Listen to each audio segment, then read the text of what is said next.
3 मार्च जब असेंबली ख़त्म हुई, जब मैं बाहर निकला तो टीवी वालों ने मुझसे कहा कि आसाम के मुख्यमंत्री ने राहुल गांधी को औरंगज़ेब की तरह पेश किया है कि उनकी छवि उस तरह की।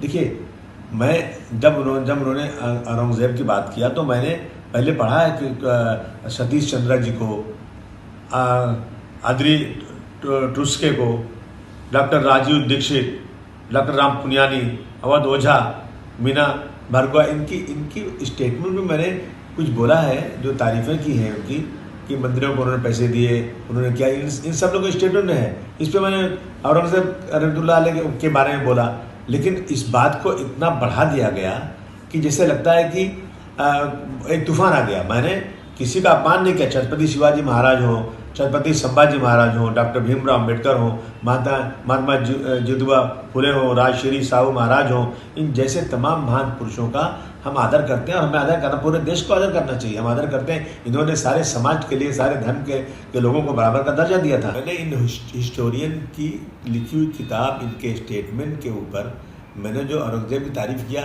मैंने कभी अपने किसी महापुरुष, चाहे संभाजी महाराज हो, छत्रपति शिवाजी महाराज हो, उनके बारे में कोई एक लफ्ज़ गलत नहीं बोला है। लेकिन अगर इन चीज़ों से किसी को वो लगता है कि इसको तोड़ मरोड़ के पेश करके किसी को लगता है कि मैंने गलत बोला है, तो भाई मैं अपने पूरे स्टेटमेंट को वापस लेता हूँ।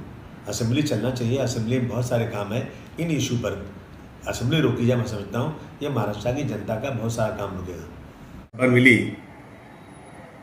कि मुझे इस बजट सेशन, पूरे सेशन के लिए सस्पेंड कर दिया गया है। मेरी तबीयत ख़राब है, ज़ुकाम मुझे हुआ, मैं असेंबली गया नहीं था। 2 दिनों से मेरे खिलाफ बहुत आंदोलन चल रहा है। मुझे तज्जुब है कि मैंने असेंबली के अंदर कोई ऐसी बात नहीं किया। मैंने बाहर कुछ प्रेस वालों के किसी सवाल के जवाब में वो बातें बोल दी जो इतिहासकारों ने, हिस्टोरियन ने जो लिखी हैं बातें, जो रोज़ाना कॉलेजेस में, स्कूलों में, बड़ी मीटिंगों में जा कर के वो हिस्टोरियन लोग बच्चों को बताते हैं, वही बातें मैंने बोल दी। तो इसके ऊपर इतना बड़ा गुनाह कि मुझे सस्पेंड किया गया। और मैंने असेंबली का सेशन चले, बजट सेशन है, कारपोरेशन इलेक्शन नहीं हुआ है, तो लोगों काम रुके हुए हैं, तो मैंने यहाँ तक भी कह दिया कि भाई मैंने जो कहा बोला है ना, अपनी बातों को वापस लेता हूँ। इसलिए मैंने कोई गलत चीज़ बोला नहीं था, लेकिन फिर भी वापस लिया मैंने कि सेशन चलता रहे, ये सब प्रॉब्लम नहीं हो। मैं अब जो है, मैं पूछना चाहता हूँ महाराष्ट्र सरकार से कि क्या दोहरा कानून चलेगा यहाँ पर?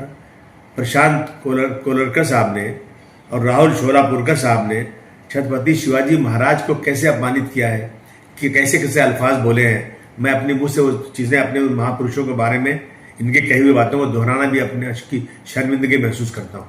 लेकिन उस पर उनको जेल नहीं, उनको कुछ नहीं हुआ। अब मैंने एक चीज़ बोला जो इतिहासकारों ने बोला था, उसके ऊपर इतना बड़ा एक्शन।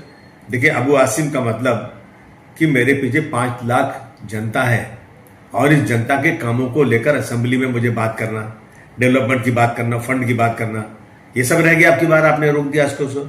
मैं समझता हूँ कि ये सस्पेंशन जो हुआ है ना, इस पर दोबारा गौर करना चाहिए। कहीं ना कहीं इसमें ज्यादती हो रही है मेरे साथ, गलत कानून के मुताबिक नहीं, अपनी मनमानी हो रहा है ये। मैं ज़रूर वकीलों से बात करूंगा, कोर्ट में जाऊंगा, पहले अपने स्पीकर साहब के पास जाऊंगा कि आप न्याय कीजिए।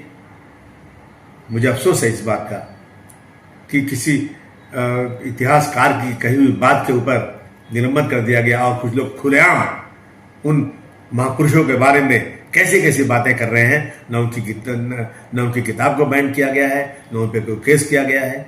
क्या है ये?